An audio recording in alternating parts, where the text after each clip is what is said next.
5 mistakes that you should avoid before applying Erasmus Mundus scholarship. আজকের ভিডিওতে আমি মোটামুটি 5টি বা তারও বেশি মিস্টেক্স আলোচনা করব যেগুলো আমরা প্রায়ই করে থাকি Erasmus Mundus অ্যাপ্লিকেশন করার আগ দিয়ে। So my first point is selecting very few programs or selecting irrelevant programs. So প্রথম কথায় আসি, selecting very few programs. আপনি কোন একটা ডিপার্টমেন্টে বিলং করেন, তো আপনার ডিপার্টমেন্টের অনেকগুলো এরকম কি বলে স্কলারশিপ তারা অফার করতেছে Erasmus Mundus। তো আপনি যেটা করলেন সেখান থেকে একটা বা দুইটাতে আপনি অ্যাপ্লাই করলেন, বাকিগুলো আপনি স্কিপ করে গেলেন। আপনাকে একটা জিনিস মাথায় রাখতে হবে যে প্রত্যেকটা প্রোগ্রামেরও কিন্তু কোটা থাকে। তো প্রত্যেকটা প্রোগ্রামে ধরেন যে টোটাল ফান্ডিং দিবে 4 বছর বা 5 বছর ধরলাম, অ্যান্ড সেই 4 বছরে একটা কান্ট্রি থেকে বড় যে ধরেন যে তারা 8 জন বা 9 জনকে তারা স্কলারশিপ দিবে। এখন যদি 4 বছর বা 5 বছর একটা প্রোগ্রামে তারা কোটা দেয়, তার মানে 5 বছরে তারা একটা কান্ট্রি থেকে তার মানে হচ্ছে 9 জন বা 8 জনকে নিতেছে। তার মানে প্রতি ইয়ারে ম্যাক্সিমাম 2 জন করে তারা নিতেছে বা 3 জন করে নিতেছে। যদি ধরেন প্রথম ইয়ারে তারা 2 জন নাই, 3 জন নাই, বা সেকেন্ড ইয়ারে আবার যদি 2 জন নাই, এরকম করে দেখা গেল যে লাস্ট ইয়ারে বা 1 জন নিবে স্টুডেন্ট। তো তার মানে দেখা গেল যে প্রত্যেকটা প্রোগ্রামে কান্ট্রি ওয়াইজ 1 জন বা 2 জন হচ্ছে তারা প্রতি ইয়ারলি মানে এভারেজে নিয়ে থাকে আর কি। সো আপনি চিন্তা করেন যে আপনি সিলেক্ট করলেন একটা বা দুইটা প্রোগ্রামে, এখন আপনার রেশিও, সিলেকশন হবার রেশিও কতটুকু এখানে। সো যেহেতু আপনার প্রোগ্রামে অ্যাপ্লাই করতে কোনো ফিস লাগে না, আপনি কিন্তু চাইলে অ্যাপ্লাই করতে পারতেছেন মোটামুটি আপনার যেগুলো রিলেভেন্ট প্রোগ্রাম আছে। এখন সেকেন্ড পয়েন্ট হচ্ছে যেটা সিলেক্টিং ইররিলেভেন্স প্রোগ্রাম। আপনি সবগুলো প্রোগ্রাম অ্যাপ্লাই করতে পারবেন, তার মানে কিন্তু এই না যে আপনি 206টা বা 196টা সবগুলো প্রোগ্রাম অ্যাপ্লাই করে দেবেন, না। আপনার রেলেভেন্স অনুযায়ী যে প্রোগ্রামগুলো আছে আপনি কিন্তু সেগুলোতে অ্যাপ্লাই করবেন। ধরেন যে আপনি 10টা প্রোগ্রামের মতো বাছাই করলেন, এখন 10টা প্রোগ্রাম থেকে 8টা প্রোগ্রাম বা 6টা প্রোগ্রাম আপনার মোটামুটি আপনার চয়েসের সাথে, আপনার ফিল্ডের সাথে, আপনার রেলেভেন্সের সাথে, মানে আপনার জবের সাথে, আপনার এক্সপিরিয়েন্সের সাথে, সব কিছুর সাথে ম্যাচ করে। তাহলে আপনি কি করবেন, ওই 6টাতে অ্যাপ্লাই করে দিবেন। বাকি 4টা ইররিলেভেন্স আছে, থাক, দরকার নেই। এখন আপনি যেটা করতেছেন, ধরেন ওই 6টা প্রোগ্রাম আছে, ওই 6টার মধ্যে থেকে আপনি 2টাতে অ্যাপ্লাই করলেন। সো এটা হচ্ছে আপনার ভেরি ফিউ প্রোগ্রাম। আর হচ্ছে ইররিলেভেন্স প্রোগ্রাম বলতে আমি 6টা বাছাই করলাম, বাকি 4টাতেও আপনি অ্যাপ্লাই করলেন, এটা হচ্ছে ইররিলেভেন্স প্রোগ্রাম। আমরা যেটা করি, আমরা হয় খুব কম প্রোগ্রাম অ্যাপ্লাই করি অথবা খুব বেশি প্রোগ্রাম অ্যাপ্লাই করে ফেলি। সো আমার সাজেশন হচ্ছে, আচ্ছা আরেকটা জিনিস, তাহলে হচ্ছে আমরা কয়টা প্রোগ্রামকে বলবো যে খুব বেশি প্রোগ্রাম অ্যাপ্লাই করে ফেলতেছি। সো আমার ক্ষেত্রে মনে হয় যে 5টা বা 6টা প্রোগ্রাম যদি আপনি অ্যাপ্লাই করেন তাহলে enough, pretty enough for apply. আপনি চাইলে আরও প্রোগ্রাম অ্যাপ্লাই করতে পারেন যদি আপনার টাইম টেবিল ম্যাচ করে বা আপনার রেলেভেন্সের সাথে যায়। বাট অনেক ক্ষেত্রে হয় যে আমরা এমন কিছু প্রোগ্রামে, মানে এমন কিছু ডিপার্টমেন্টে বিলং করি যাদের প্রোগ্রামই খুঁজে পাওয়া যায় না। তাহলে তাদের জন্য কি হবে? তো তাদের জন্য হচ্ছে যে কয়টা প্রোগ্রাম পাইতেছেন আপনি সবগুলোর জন্য ভালো মতো প্রিপারেশনে অ্যাপ্লাই করেন। যারা ধরেন প্রোগ্রামই পাচ্ছেন 2টা বা 3টা, তো আমি তাদেরকে বলবো যে আপনারা 2টা বা 3টার জন্য ভালো মতো প্রিপারেশন নিয়ে দরকার পড়লে ডিফারেন্ট ভাবে নিজের প্রোফাইল রেডি করে তারপর অ্যাপ্লাই করেন। 2 নাম্বার মিস্টেক্স আমরা যেটা করি, same documents for every programs. So আপনার একটা জিনিস মাথায় রাখা লাগবে যে Erasmus Mundus এর যে প্রত্যেকটা প্রোগ্রাম আছে, প্রত্যেকটা প্রোগ্রামই কিন্তু মানে খুবই স্পেসিফিক একটা ডোমেনের উপরে বেস করে হয়। ধরেন একটা প্রোগ্রাম আপনার নেটওয়ার্কিং সাইড নিয়ে পড়াশোনা করাবে, এবং আরেকটা প্রোগ্রাম ধরেন যে আপনার মেশিন লার্নিং রিলেটেড কিছু একটা পড়াশোনা করাবে। ধরেন একটা প্রোগ্রাম আপনাকে ক্লাউড বেসড বা হচ্ছে সিকিউরিটি ম্যানেজমেন্ট এসব নিয়ে পড়াশোনা করাবে, আরেকটা প্রোগ্রাম ধরেন যে আপনার মেশিন লার্নিং বা হচ্ছে এআই ফিল্ড নিয়ে পড়াশোনা করাবে। এখন আপনি দেখাইলেন কি, একটার জন্য প্রোফাইল আপনি রেডি করছেন, আপনার দুনিয়ার যত কাজ আছে সব মেশিন লার্নিং, এআই রিলেটেড। এখন আপনি ওই প্রোফাইল দিয়ে আপনি যদি নেটওয়ার্কিং বা সিকিউরিটি রিলেটেড কোনো একটা বা সাইবার সিকিউরিটি রিলেটেড কোনো প্রোগ্রামে অ্যাপ্লাই করেন, তাহলে কি ওই প্রোগ্রাম থেকে আপনি ডাক পাবেন সেকেন্ড ফেজের জন্য? নিজেই চিন্তা করেন না। তো আমরা যে ভুলটা করি, আমরা ধরেন একটা জেনারেল সিভি বানিয়ে ফেলি বা একটা জেনারেল মোটিভেশন লেটার বানিয়ে ফেলি, আমরা জাস্ট টুকটাক কিছু ওয়ার্ড চেঞ্জ করে একটার থেকে মানে ওই একটা দিয়েই আমরা সবগুলো প্রোগ্রাম অ্যাপ্লাই করে ফেলি। সো এই যে ভুলটা করি আমরা কিন্তু নিজেরাই নিজের পায়ে কোড়াল মারতেছি কাইন্ড অফ। সো এর ফলে যেটা হয়, আমাদের প্রোগ্রাম থেকে সেকেন্ড ফেজে কল পাবার পসিবিলিটিস অনেক কমে যায়। সো আপনার যেটা করতে হবে, প্রত্যেকটা প্রোগ্রামের জন্য আলাদাভাবে প্রোফাইল রেডি করতে হবে, ডকুমেন্টস আলাদা করতে হবে, মানে এলওএমটা ডিফারেন্টভাবে লিখতে হবে, আপনার হচ্ছে সিভিটা ডিফারেন্টভাবে রেডি করতে হবে।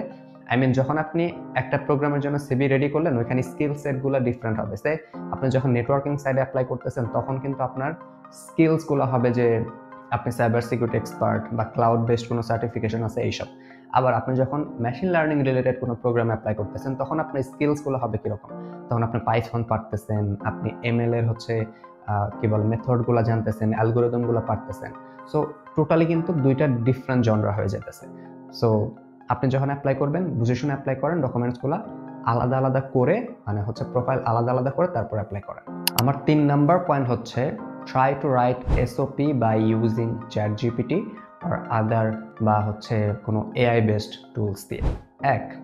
আপনি যখন এআই বেসড কোনো টুলস দিয়ে আপনি হচ্ছেন আপনার এসওপিটা লেখা ট্রাই করেন, এক্ষেত্রে আপনার বেশ কয়েকটা ল্যাকিংস ধরা পড়ে। Number 1 lack of motivation, number 2 lack of writing skills, এবং number 3 risk of plagiarism. So আপনি যখন এই হচ্ছে চ্যাটজিপিটি বা অন্য কোনো টুলস দিয়ে আপনি যখন আপনার এসওপিটা লেখা ট্রাই করতেছেন এবং আপনি এই এসওপিটা দিয়ে যখন আপনি অ্যাপ্লাই করতেছেন, যারা স্কলারশিপ কমিটি যারা বসে আছেন তারা যখন আপনার এই এসওপিটা পড়ে, তারা কিন্তু অলরেডি থাউজেন্ডস এসওপি পড়ে ফেলা শেষ তাদের। তারা যখন আপনার এই এসওপিটা দেখে, তারা জাস্ট একবার চোখ দিয়ে দেখার পরে বুঝে ফেলে যে এটা চ্যাটজিপিটি বা কোনো এআই টুলসে রেডি করা।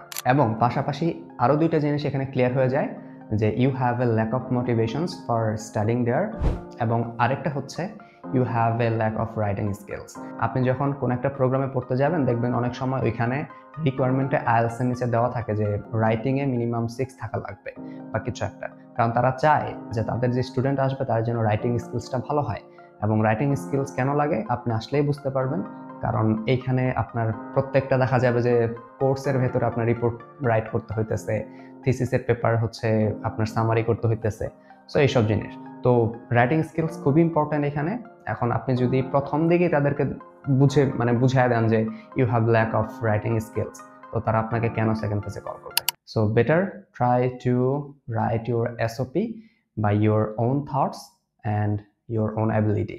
সো চেষ্টা করেন সম্পূর্ণ নিজের ইউনিক স্টোরিটা নিজে নিজে লেখার। সো কখনো চ্যাটজিপিটি দিয়ে বা হচ্ছে অন্যান্য এআই টুলস দিয়ে লেখা ট্রাই করেন, এটা আমার recommendation. And number 4 ignoring eligibility criteria. প্রত্যেকটা প্রোগ্রামে দেখবেন যে আপনার এলিজিবিলিটি ক্রাইটেরিয়া খুব সুন্দরভাবে লেখা থাকে। তারা কি ধরনের স্টুডেন্ট চায়, তারা হচ্ছে যে ধরনের স্টুডেন্ট চায় তারা খুব সুন্দর করে স্পেসিফিকভাবে পোর্টালে লেখা থাকে, যে তাদের ওয়েবসাইটে লেখা থাকে যে আমি এরকম ধরনের স্টুডেন্ট চাই, যে আমি যে স্টুডেন্ট চাইতেছি আমাদের প্রোগ্রামে ও যেন ম্যাথে ভালো হয়, ও যেন ইংলিশে ভালো হয়, ও যেন প্রোগ্রামে ভালো হয়। তো আপনি যেটা করবেন, আপনি তাদেরকে বুঝান যে you have a good ability to do programs, আপনি হচ্ছেন প্রোগ্রামিংয়ে খুব ভালো, আপনি ওরকম কিছু স্কিলস তাদেরকে দেখান। আবার আপনি দেখান যে আপনার ম্যাথে A+ ছিল, আপনি হচ্ছেন আপনার যখন ট্রান্সক্রিপ্ট আপলোড দিতেছেন তখন আপনার ট্রান্সক্রিপ্টে কিন্তু সবগুলো স্কোর লেখা থাকে, আপনি কোনটায় কত ভালো করেছেন। সো এইসবভাবেও কিন্তু আপনি আপনার নিজের যে অ্যাবিলিটিগুলো আছে বা ক্রাইটেরিয়াগুলো আছে সেগুলো ফুলফিল করতে পারেন। আবার ধরেন অনেকে যেটা করে যে ওই ক্রাইটেরিয়া না দেখে অ্যাপ্লাই করে ফেলে। এখন ক্রাইটেরিয়া না দেখে অ্যাপ্লাই করলে কি হয়, ধরেন তারা চাচ্ছে একজনকে, আপনি টোটালি ডিফারেন্ট মানুষ, তাহলে তো তারা আপনাকে সেকেন্ড ফেজে কল করবে না। এখন সেকেন্ড ফেজে যখন আপনাকে কল না করতেছে তখন আপনি নিজে থেকে ডিপ্রেশনে চলে যাচ্ছেন বা মন খারাপ হয়ে যেতেছে। সো বেটার আগে থেকেই ক্লিয়ার হন, তাদের এলিজিবিলিটি ক্রাইটেরিয়াগুলো দেখেন, আইএলটিএসে কত স্কোর চাইতেছে, তারা কেএসওপি চাইতেছে কিনা, মোটিভেশন লেটার কত ওয়ার্ডের চাইতেছে, এবং হচ্ছে আপনার রেকমেন্ডেশন লেটার কয়টা চাইতেছে, সবগুলো খুব ভালো মতো দেখে এরপর অ্যাপ্লাই করেন। নাম্বার 5 পুর চয়েস অফ রেফারি। এখন আমি একটা ভিডিও বানাইছিলাম কয়েকদিন আগে, সেখানে বলেছিলাম যে আপনি কার কাছ থেকে রেকমেন্ডেশন লেটার নিতেছেন এইটা ইম্পর্ট্যান্ট না যে সে কত হায়ার র্যাঙ্কিংয়ে বিলং করে, এটা ইম্পর্ট্যান্ট যে আপনি তার সাথে কিভাবে ওতপ্রোতভাবে জড়িত বা তার সাথে আপনি কিভাবে কাজ করেছেন বা সে আপনাকে কিভাবে চিনে, কত কাছ থেকে জানে এবং কিভাবে সে আপনাকে ডিসক্রাইব করে। সো এই জিনিসটা খুব বেশি ইম্পর্ট্যান্ট যে আপনার রেফারি আপনার সম্বন্ধে কিভাবে লিখতেছে। সো আপনি হচ্ছেন হুটহাট করে একজন ডিনের কাছ থেকে বা হচ্ছে খুব হায়ার র্যাঙ্কিংয়ের কোনো পজিশনওয়ালা কারো কাছ থেকে রেকমেন্ডেশন লেটার না নিয়ে বরং যেটা করেন সেটা হচ্ছে আপনি যার সাথে কাজ করেছেন বা যিনি আপনাকে খুব কাছ থেকে জানে, হোক সেটা লেকচারার বা হোক সেটা অন্য কেউ, আপনি তার কাছ থেকে রেকমেন্ডেশন লেটারটা নেন। এটা হচ্ছে বেশি ভ্যালিড হয় একজন উচ্চ কোনো উপরের র্যাঙ্কিংধারী কোনো একটা টিচার বা কোনো একটা প্রফেসরের থেকে। নাম্বার 6 এটা হচ্ছে এক্সট্রা, তো এটা আমার মনে হইলো যে এটা অ্যাড করা দরকার। নাম্বার 6 হচ্ছে having no extra backups plan. So আপনি শুধুমাত্র ইরাসমাস মুন্ডাসের জন্য নিজেকে রেডি করতেছেন, অ্যান্ড আপনার কোনো ব্যাকআপ প্ল্যান নাই। তাহলে আপনি চিন্তা করেন, আল্লাহ না করুক, আমি চাই আপনারা সবাই এরাসমাস মন্ডাসে আসেন, কিন্তু বাই এনি চান্স যে আপনার স্কলারশিপ হইল না, তাহলে আপনি কি করবেন? আপনি কি ডিপ্রেশনে চলে যাবেন, মন খারাপ করে বসে থাকবেন? না ভাই, এত টাইম নাই।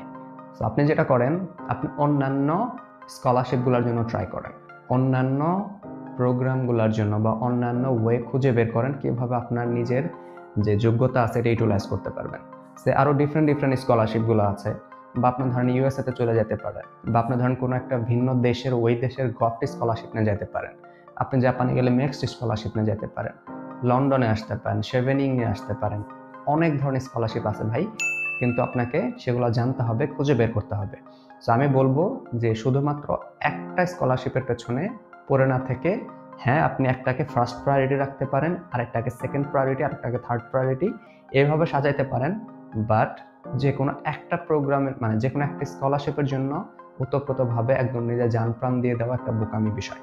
তো আমি বলবো যে আপনারা আরও কয়েকটা স্কলারশিপের জন্য নিজেকে প্রিপেয়ার করতে থাকেন।